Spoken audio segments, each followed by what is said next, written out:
I am here tonight to tell you about a father who loved his son and a son who loved his dad. The way this story is going to unfold for you, it's a little bit different because I want to bring it to now. You see, a dad would go home and he would go by the school, and every now and then he would pick up his son and say, son, why don't you go to work with me? The boy loved that. And when his dad would just come and pick him up, he was the happiest boy ever. He knew that he would get to spend the afternoon with his father at work, and he would get his coat, and they would walk, and he would bring hot chocolate for his son, for it's really cold, and they would go through. But this boy was different. This boy would see things. This boy wasn't normal. And when they were walking one afternoon going to where dad worked, this boy would notice things that other people wouldn't notice. He see things other people wouldn't see. He sees a man in a bathrobe in the middle of the street who's yelling at a second-story window. He sees a woman who's very angry at him and doesn't really want to hear what he says. This boy, as the rest of the world hustles by, he slows down. He sees the hurt and the pain. He sees the anguish and the sorrow. He sees the window close and a desperate man trying to get it. What he did doesn't matter. That he hurt him is all that mattered. And this boy would see these things. His father rushes and gets him by the hand and says, let's go, be late. He would stop and look one more time. Can I stop his pain? Can I stop her hurt? But the boy loved his father. They would go and they would catch the trolley. I think that's what you call it here. We call it a tram.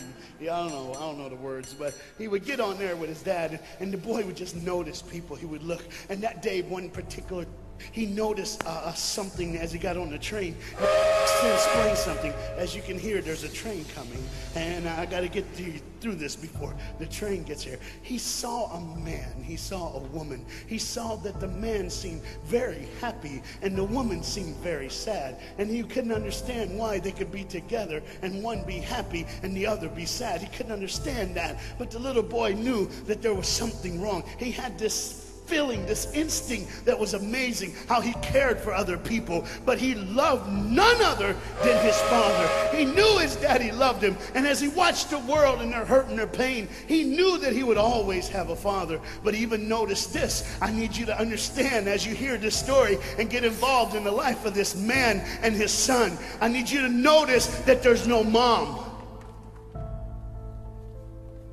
As they walked through the woods, the boy would say to his father, Dad, what will I do when I grow up?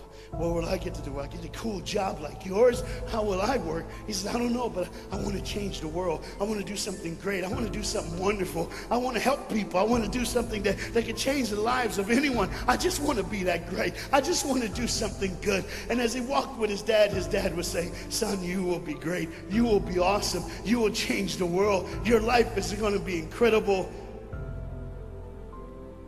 There was a train coming. There's always a train. The train is called life.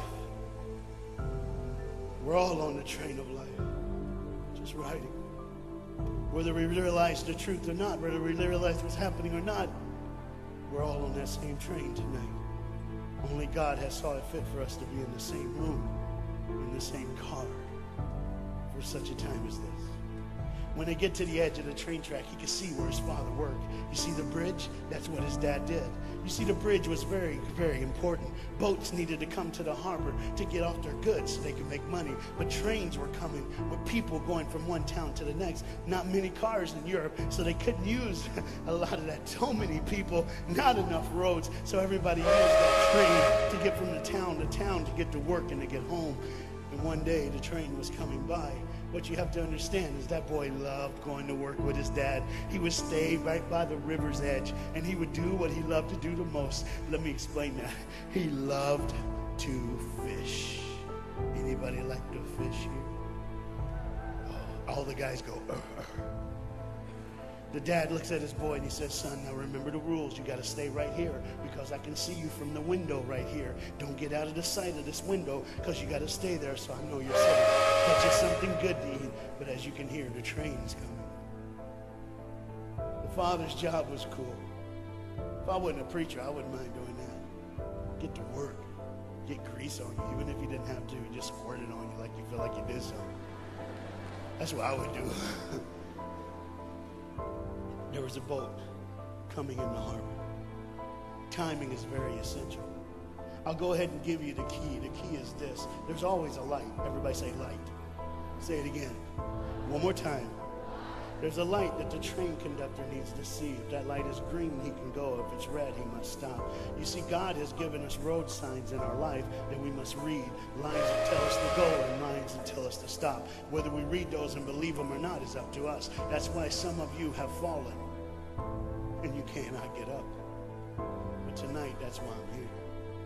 The boat needed to come through, so he called. And the man said, okay, I got time. It's a long time before the train should come. So he pulls the lever, as you just saw, and the big, huge steel bridge, the gears started turning. They started cranking the steam. All of a sudden, gears are moving, and that big, huge bridge is just starting to go up. As it rises higher and higher, he has to watch and make sure everything's set, everything's good, everything's fine. As he looks out the window, he can see everything, but the dad, being a good dad, keeps one eye on his work, but the other eye on his baby. One eye on the world, but the other eye on his children. You think God doesn't know where you are? He keeps one eye on his world and one eye on his child. No matter what you've done or where you've been, it's one eye on the world, but the other eye's on you. He's watched you and he's kept you. Even though your train is coming down the track, he understands that. And even though sometimes, I don't want to get ahead of myself.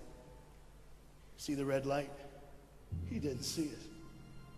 So many times we don't see the red light. See, to just say the train was early. The boy can hear and see the steam. And he looks and says, Daddy, the train. Daddy, the train's early. Daddy, you got a daddy. Hey, Daddy, the train.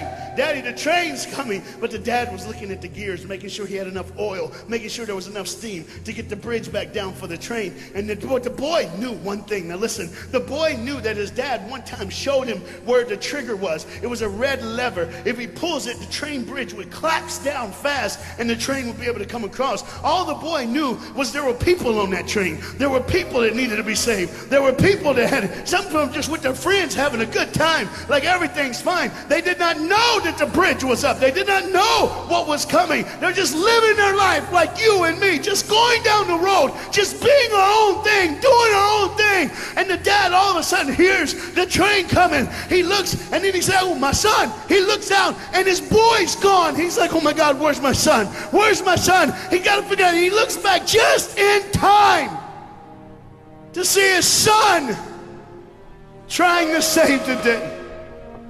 All he had to do was pull that lever. He reaches in to pull it, and the boy pulls too far, and he falls in the hole. Now it's on the father. And God the Father, did you hear me? God the Father has to make a choice. It's his now. Do I save my son, or do I save the world? But they don't even know. They don't even know. The greatest decision of his life. He could blame it on them not seeing the red light. He could blame it doesn't matter anymore. Pull the lever, save the world. Leave it up, save your son. For God so loved the world that he gave his only son.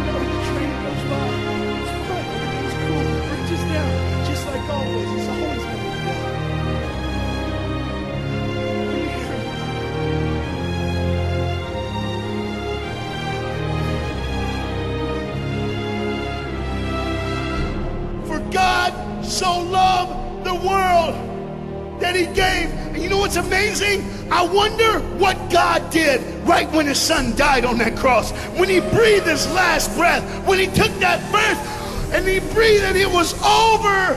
Here's what the Father would have looked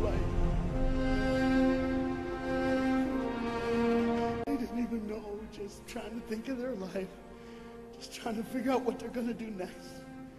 Just thinking about the person they're going to see, the people they're going to hang out with. Just trying to be, just loving, caring. Doesn't matter if you're blind. Doesn't matter if you're putting on a little more makeup, trying to look pretty for somebody, or just wearing another mask. It doesn't matter. God gave his son for you. Where will I go when I grow up? Where will I go when I grow up? I'll be glad to change. And there was a girl in the bathroom on the train, liquefying her heroin to shoot up one more time. He died for her. He died for her. But in one moment, are you listening? In one moment, as the Bible says, everybody gets a chance. In one moment, to see the look of the Father when he knows when you realize what he did for you, when you realize the sacrifice, when you realize he let his son die so that you can live, when you realize what he did, no matter what you're doing, no matter where you're at in this life, no matter what you're a part of, you gotta stop. You gotta stop.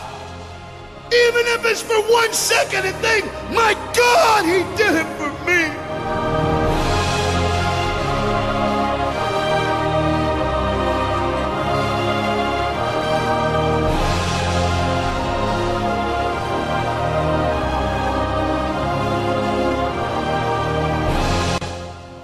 With all the pain and the hurt and the sorrow, he did it for you. That's why you're so quiet. You see, the train's coming. The train's coming. Everybody has things. You have ways of I don't want to do that. I don't want to, but why do I keep doing it? Even Paul said, why do I do? My flesh tells me, and I do what I know is wrong, and I don't do what I know is right. You got to understand tonight, the fight is on, and we can win. We become more than conquerors through Jesus Christ. And I'm not preaching just for me. I'm preaching on behalf of you. But what you got to understand is, there had to be a moment in those 3 days when Jesus died on a Friday and rose again on a Sunday. There had to be this moment. Go ahead, look at the screen. When it was just God and his baby and his son.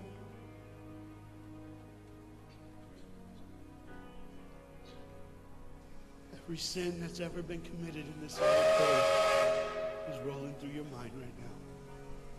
I'm here to tell you that as the sun sets in the afternoon, the sun will rise again. And when the sun rises again, you cannot change your past, but you can change your future. You see, it's always a different day. One day someone lives, the next day they die, the next day you wake up and you're still living. You're like, why am I going to live? Why does this have to be my turn? Why can't I? You can just preach. I could have stopped, but I need you to see the whole picture here. You see, because when God the Father gave his only son, when Jesus Christ breathed his last breath and he died, he did it in a way that you can never ever say, you don't know me, you don't understand me, God don't understand my pain, God don't understand my sorrow. You see, that's the very train that boy was on. That's the very train that he was on. And as this dad remembers, look real close. You see the pictures of the people? Bam, there they are. But there's somebody added in the picture, isn't it? Bam, there they are. Do you see who's added in it? In every face of every person, Jesus is in their life. Why? Because when you're the greatest sacrifice, you always end up in everyone's life. No matter where they are, who they are. He did it so that you can say he was there all the time. Waiting patiently in life.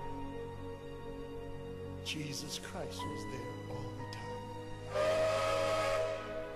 And the train keeps going. The train keeps coming. Train keeps moving. People keep living and people keep dying. And God the Father just watches it all. One eye on the world, the other eye on you. Some of you are starting to figure it out. You're like, what is he looking for? Just one girl. Because see, the whole horrible day, God only had his eyes on one person. And it was just a day on the street corner. When he walked by, he saw a girl with a baby. And she saw him. Do you get it? Old things are passed away. Behold, all things become new. He did it so that we can live. No matter what the sin, no matter what the pain, no matter what the sorrow, the sacrifice was perfect. It was perfect. And it was for you. And God the Father watches it all unfold. And all he can say